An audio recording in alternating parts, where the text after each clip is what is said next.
May mga tao na darating sa buhay mo hindi para mahalin ka, kundi para ipaalala kung sino ka talaga.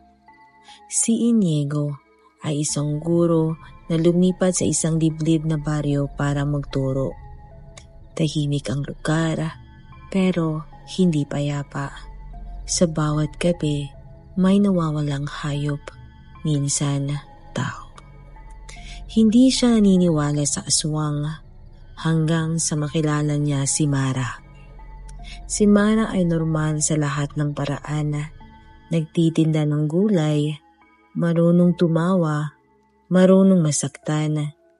Pero may isang kakaiba, hindi siya natutulog sa gabi. Bakit ba hindi ka natutulog sa gabi? Tanong ni Inigo.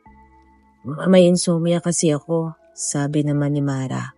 Ngumiti siya at mukhang totoo naman. Unti-unting nahulog ang loob ni Inigo. Hindi dahil sa ganda, kundi dahil kay Mara. Nararamdaman niyang may nakakaintindi na sa kanya. Parang may nakatingin sa kanya hindi bilang guro, kundi bilang tao. Isang gabi, nawala ang isang bata. At nagising si Inigo na may dugo sa kamay. Hindi niya alam kung bakit. Sa salamin, may marka ng kagat sa liig niya. At sa sahig, may ngipin.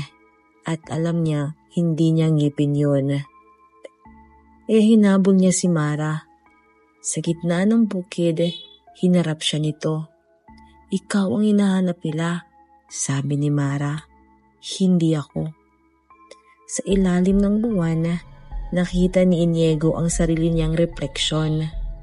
Siya ang aswang. Si Mara ay hindi halimaw. Siya ang tagapagbantay, isang babaeng inatasang ipaalala sa mga halimaw kung sino sila bago tuluyang mawala ang kanilang pagkatao. Lahat ng minahal niya, ginising niya. Lahat ng umiibig sa kanya, napahamak. Hindi kita niligtas, bulong ni Mara. Pinaalala ko lang kung ano ka.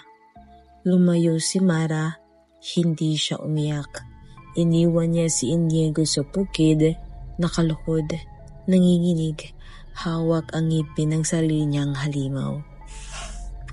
Kinabukasan, may bagong guro sa baryo, tahimik, mabait, hindi natutulog sa gabi. At may isang babaeng nagtitinda ng gulay na umiiwas na muling magmahal. Maraming salamat sa panonood at dito nagtatapos ang kwento, ngunit hindi ang takot. Kung nagustuhan ninyo ang istorya, paki-like ang video at mag-subscribe sa ating channel para sa susunod pang mga kwento.